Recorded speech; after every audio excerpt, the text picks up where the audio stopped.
Meme&Sam in our story? Do we put them together or what? No. Okay. Hello guys, welcome to our channel. So we were just watching an interesting movie by Tyler Perry. I think it was acted in 2008. Yeah, And the name of the movie is called The Family That Prays. So we are just gonna give our reviews and our thoughts into the plot of the movie and what we have learned from it. Right? It's more about what we've learned from it. So this was like a family of two. It's a setting of like the have and the have nots.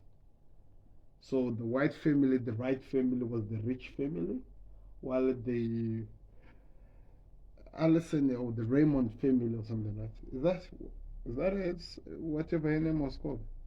Alice family, like with her two daughters, family, which were like they have nots.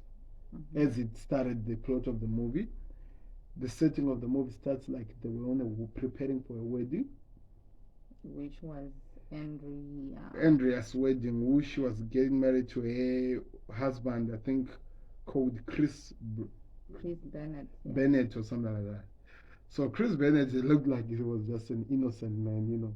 No, he was just calm.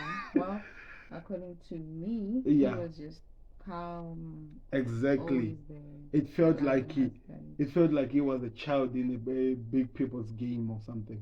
If you understand what I mean, because it's like he's just this guy full of dreams, having ambitions of achieving something, opening a construction company, wanting to do something, loving his family. So that's when we were introduced to Wright, William Wright, the son of Charlotte Wright, the mother, who was very close to, Cartwright, who was very close to Allison, who is Andrea's mother.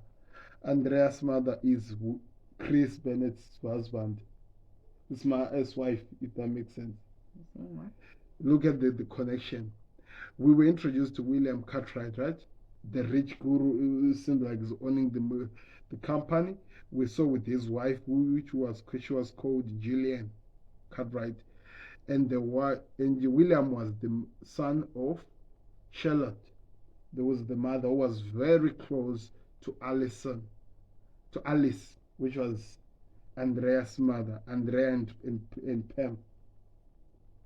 So in the movie, what was happening, it seems like Pam and Ben, which is Tyler Perry, were like husband and wife in the preparation of the wedding of this girl. So just from the beginning, you started seeing the seeds of how the characters of the people were like. Pam looking like the big sister was always out to look out for the young sister, trying to control her in terms of behavior wise, because we could see that the sister is wild. We could see that she was wild, so she needed to be controlled. She needed to be controlled, and she kept on telling her to be respect and to not embarrass the mother. And just from nowhere, when Andrea met up with William, the way they looked at each other, it felt like people who had like a history or something. Yeah, I think he lasted after this lady the minute he saw her. Like, I think he placed himself on that high status. Like exactly, because he was rich. Yeah, because he was rich. So he thought, okay, even if she's married, I think I have the right to do that. Because I've got money, I can take advantage. I can even take advantage. And in the same sentence, if you look at it, the way she looked at him as well was a way of saying that, okay, as well, I don't think she lasted for him as such. He lasted for her, but she lasted for the lifestyle he was living. Yeah. Cause even in the at the very start, like when we were taken to the room. Exactly. The room when she was getting dressed. Exactly. She wasn't happy.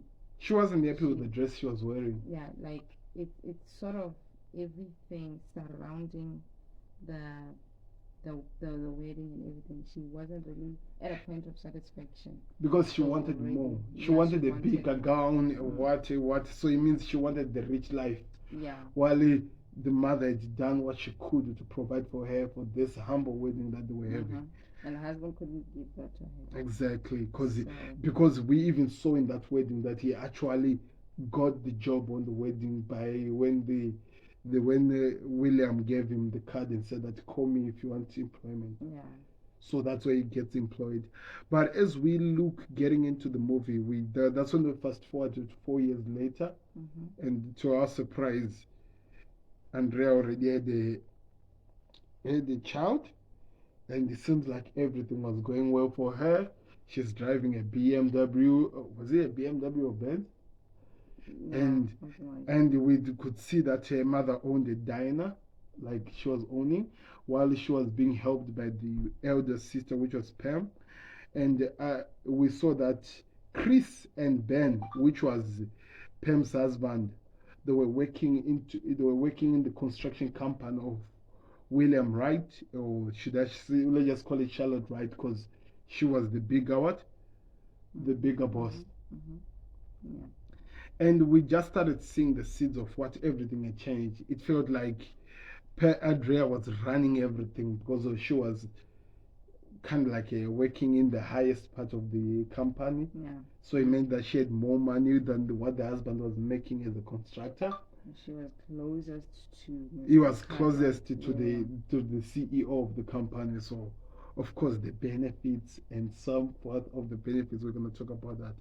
Then we saw that there were a lot of things that were happening. We started meeting new characters, like we were introduced to Abby, who was the eyes for the mother, because the mother was no longer fit enough to be running the day-to-day of the company. Now the president of the company was who? Was the son. And we started seeing what was happening, that the diner wasn't really making that amount of money, but it seemed like the mother was always happy with it. But there was interesting thing we started noticing. Charlotte was always looking to run away. From the beginning, she was always trying to like convince the friend Alice that they should go on a ride. That's why she came with that car that she was driving, telling her that she needs to go. And that was their relationship, like they were preparing something to go somewhere else. We saw Ben and Chris working on of course on the construction site, but it felt like Chris had a dream of going elsewhere, of running his own company. So that was their relationship as well as those two.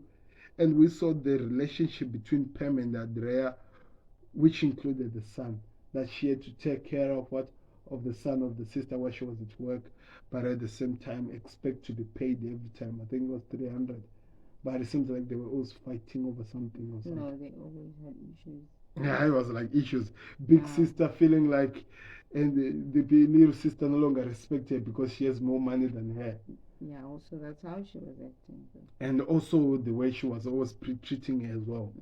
So there were already so many seeds that were being set up. We met a guy called Nick who looked like a street kid who had nothing, kept on coming. I didn't understand what was the purpose. Coming to get a bath in the diner of Alice, as well as get something to eat and help her with her finance of the diner, I think. Without actually knowing that there was a bigger plan that was being set up as it went. So, with all that we've talked about, what can you say we can relate to life in terms of how the story was set up? Okay. Maybe because I was just trying to give a narration of the whole story. But one thing I could tell in terms of okay, we can do this. I can talk about Ben and Chris' relationship if that feels like it is. It feels like, because I felt like it was a relationship of just friends, but the other one was so ambitious and believed that he could achieve something, but he always felt like for him to achieve that thing, he needed this friend by his side. Yes, you're right. While on the other hand, Ben, I felt like he was a bit lazy. Like he was lazy. A person who just stick on his comfort zone. He would accept anything that happens. Yeah, he just settles for anything. As long as there's food on top of the table, I'm okay. Yeah. But Chris could not wait on that because I think also Chris's motivation was because of the way the wife was treating him at home. So it meant like maybe it was a dream which was motivated by trying to show and prove that he can also go above and be seated at the table of the high places. So that maybe in a way gain respect from the wife. I don't know if you thought of it. Though. I don't think, okay, I wouldn't think like he was doing it to. I feel like it's something that was already inbuilt with him. Yeah, exactly. Like it was. that wakes me up in the morning. The passion. The passion, the zeal. I'm into construction, and I can do it. I can do it. I can be somewhere. Yeah, one day it's gonna work. But I hear what you're saying. But when you think about the way, when we got to meet him and the wife, the relationship with the wife, the way the wife would behave, don't have time for him. Every single time when she gets home, she's talking about how tired she is, just wanna go to sleep. It shows that she could not entertain a relationship with him because of what he didn't have. So as much as he had this ambition of making it in life, it was also motivated by trying to gain control over the family, trying to have what we call respect from the wife. Because like we always talk about, a man sees respect as the love in the story.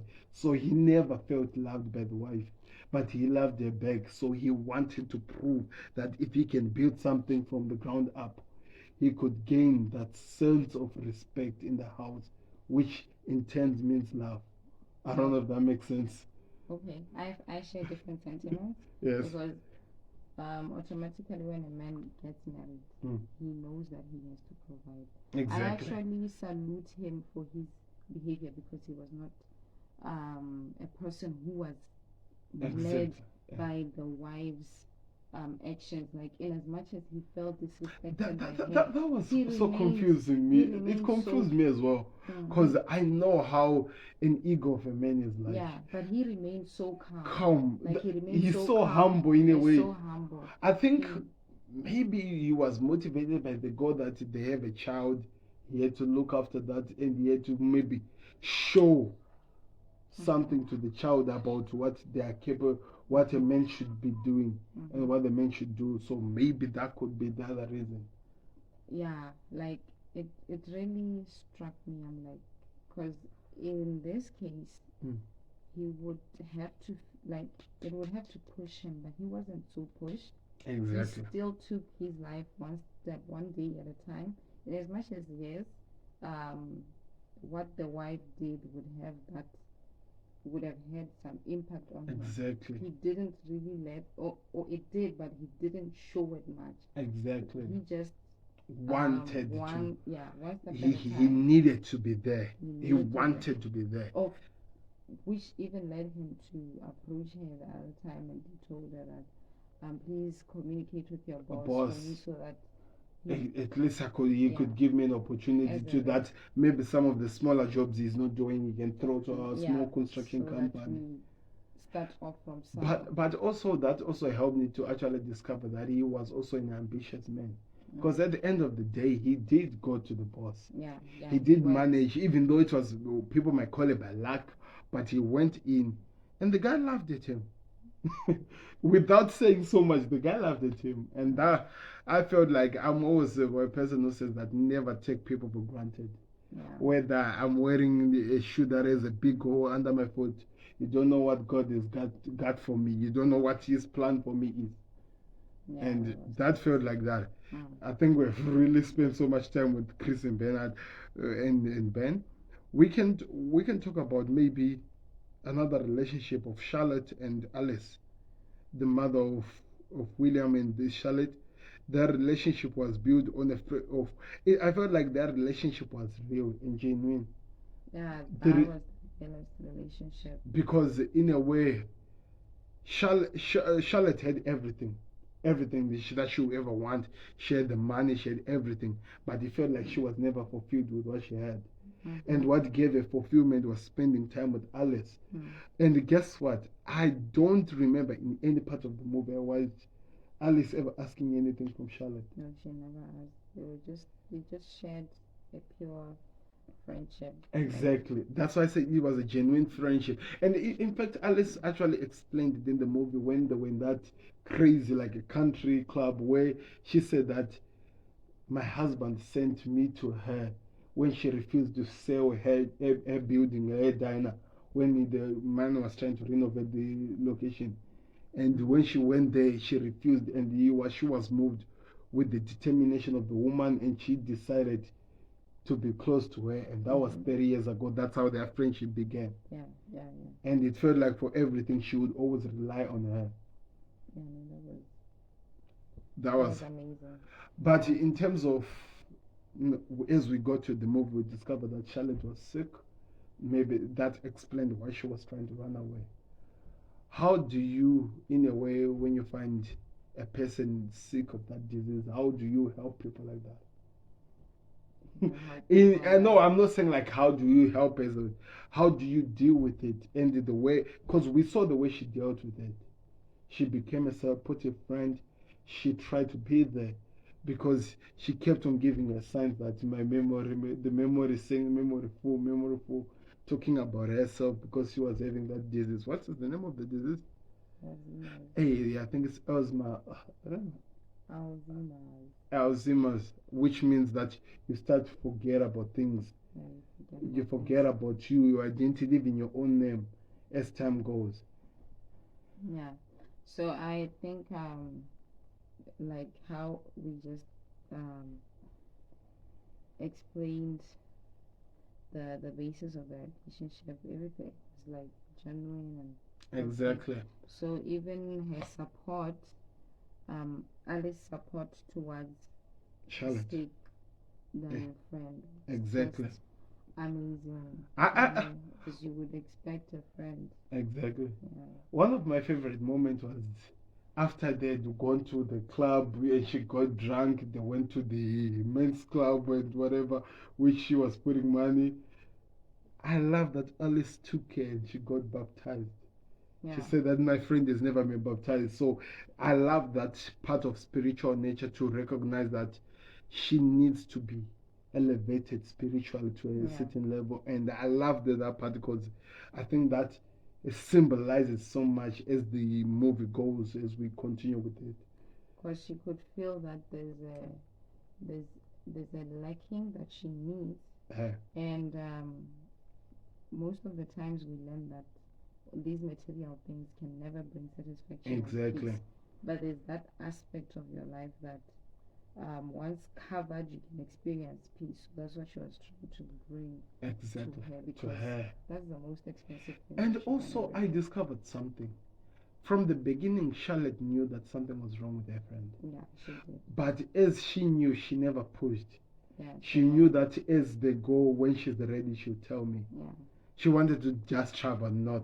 Why would you want to run away from the life you're living? Mm-hmm. And it's only after they'd gone too far that she opened up after about what was going on, and she decided to say that I'm ready to go back home now. I felt like that was a very important part of their relationship or character development of the two, and wherever they were going, I was really moved by that. I enjoyed that. Which other relationship can we also go to? The William and the wife Julian. William and Julian. Yeah, that relationship. Remember, it was based on how she kind of like worked with the spouse to decide to run away from the mother, and they got married elsewhere, and then they came back later. And they loved.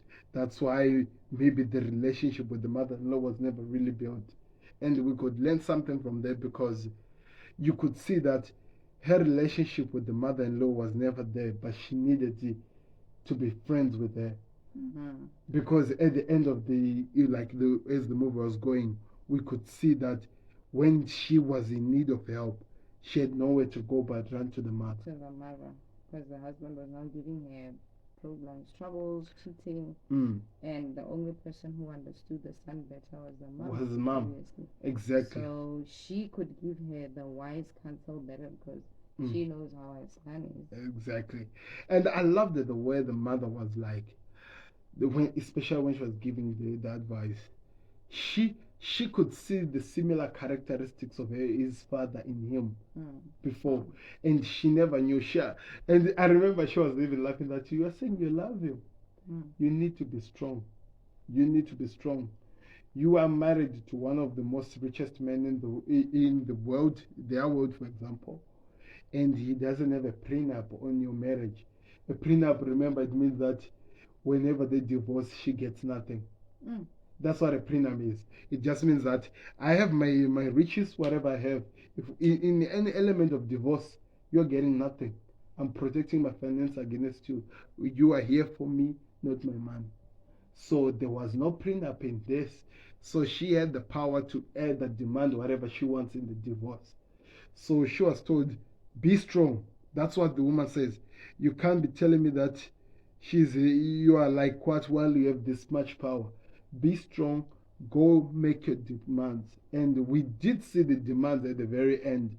That's what led the relationship of William to Adriana just disappeared from nowhere. Because when she thought she had the guy, it turned out that she had made a demand and the guy had walked back to the family back because he knew that he was going to be left without anything, also jobless. Because everything he had was always given. He was always given.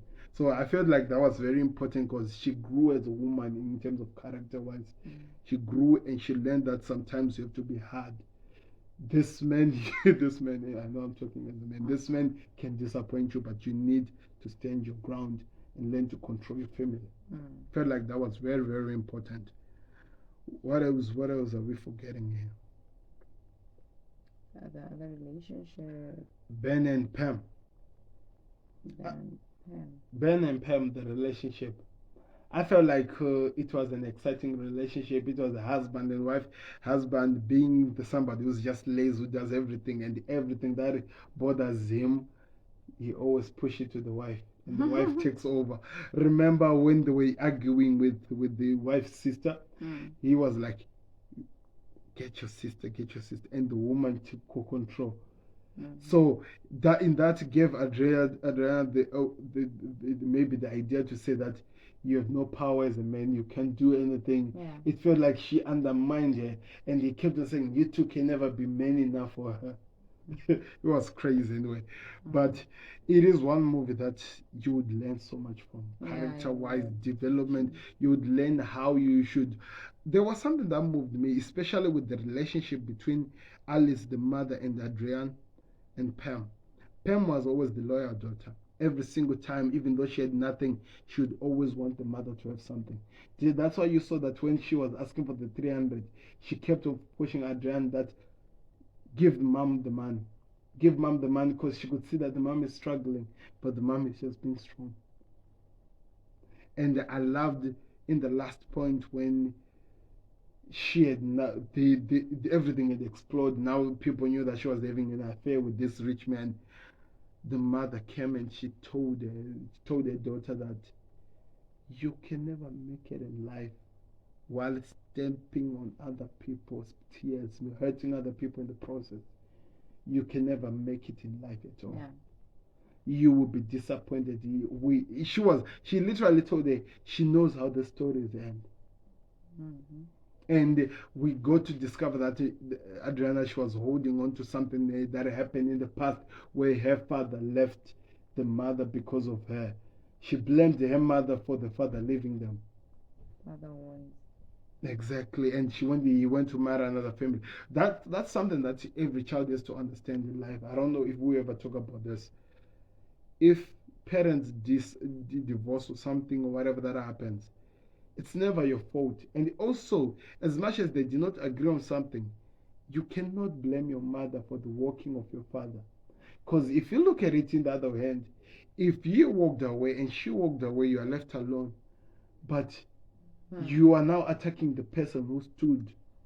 I feel like most of the times it's this person in the middle. In this case, and Andrea. The name. Andrea. She is at a point of denial, so she doesn't want to take responsibility. Exactly. She doesn't want to assume responsibility of her actions.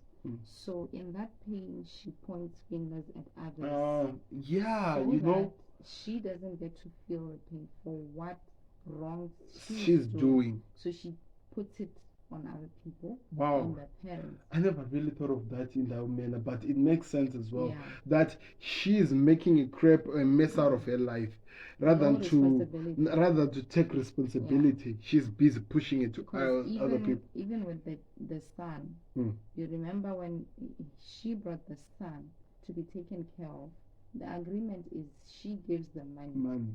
But then at the end of the day, she's like, you don't need my money. This is your nephew.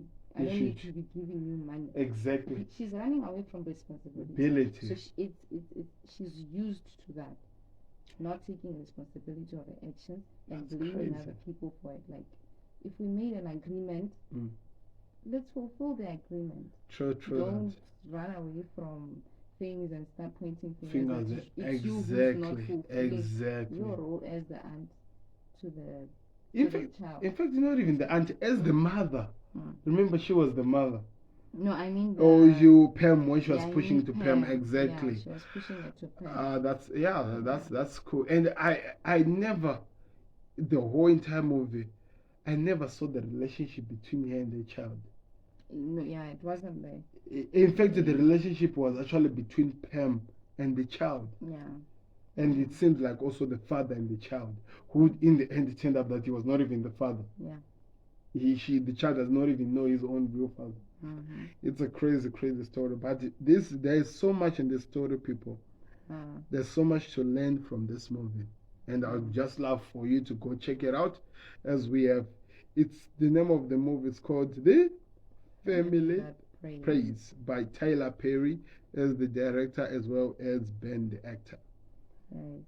It's quite interesting. It's quite interesting. I loved also the ending as well, as we saw Alison preparing to leave after the death of Charlotte. Charlotte killed herself? You know that? She killed herself. She killed herself. Do you know how do I know that?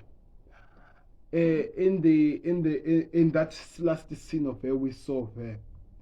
With that mirror right there. So many words that are trying to make her remember her already in her eczema, the disease that she's already suffering. So she felt so weak that every single time she has to read what's written there to remember the people who were close to her. And she felt like it was not necessary to live that life as weak. She has always lived a life as a strong woman who had everything, and she felt weak. And because she was feeling weak, she decided that, let me just end my life.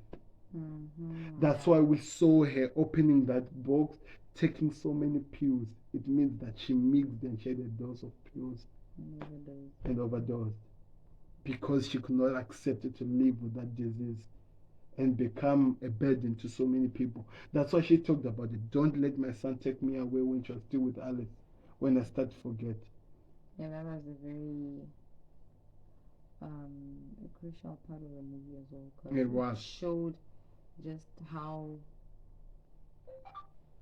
much like the what do you call it, anxiety exactly linked to that, because she had experienced something similar. It felt like she talked about maybe one of the family members or something who had the same problem, and so she knew to what impact or to what extent it can go. So when she was like when she went to a rehab. Exactly. When she went to a rehab. So I think it was under to that, I don't know. Exactly. Didn't quite get that part, but yeah, she didn't want to relive the experience, and she talked about not wanting people to just throw her out and do what. That's why she decided to throw herself. Yeah. Before we actually finish, I forgot to talk about one character who ended up having an interesting end, who was Nick, the beggar. The one was told, when you are ready to leave the street, come by. We didn't know that he was fired by the son, William. And after being fired by the son, he was being helped by Alice, and being helped by Alice made a meet with Charlotte, and Charlotte gave them the shares, which gave them the control. And at the very end, he ended up becoming the CEO of the company he was fired from. while this current CEO, because of his ego, was fired by the mother. Yeah, what the turnaround of events? It's crazy, but it was an exciting movie. I think we did learn so much. You get to learn that you should never take advantage of people. Yes. Learn to appreciate people for who they are, whether you have something or you have nothing. Learn to appreciate. And I think Tyler Perry is very one of the best narrators of stories like this that will leave you with so many questions while you have something to look forward to. It's very good. And it's so amazing. But yeah, I don't know. Is there anything you want to say? Oh. No. What do you mean sneaking onto something? With intentions of hunting. Yeah. So it's like you're waking, so praise, it means to hunt, right? Yeah. Like you have a prey and you want to take advantage of. Yes. So which one of this was the family that praised? The rich people or the poor people? I think it was the rich guys. Because it seems like for comfort, his mother was getting help from this one, so she was like praying. Is that what we can say? And he was taking advantage of her. You mean Charlotte? I mean Charlotte. She was always looking for comfort, even anything from what? Ellis. Then here we come here to William Cartwright or something like that. He was praying, really taking advantage of Andreas' disability or whatever. He passed the demons away. Oh yeah, this lady. Yeah, he was taking advantage of her. Exactly, the man. Because also she wanted a higher life and stuff, so he discovered that. I think I can use that to my advantage. Okay. So use it. Okay. So hello guys, welcome to which channel is this? Meme&Sam. I'll cut that out. That's what I'm saying. Which channel is it? Which one are we doing with our story or Meme&Sam? Meme&Sam. Okay. So we'll post them both sides. Okay. Hello guys, welcome to our channel.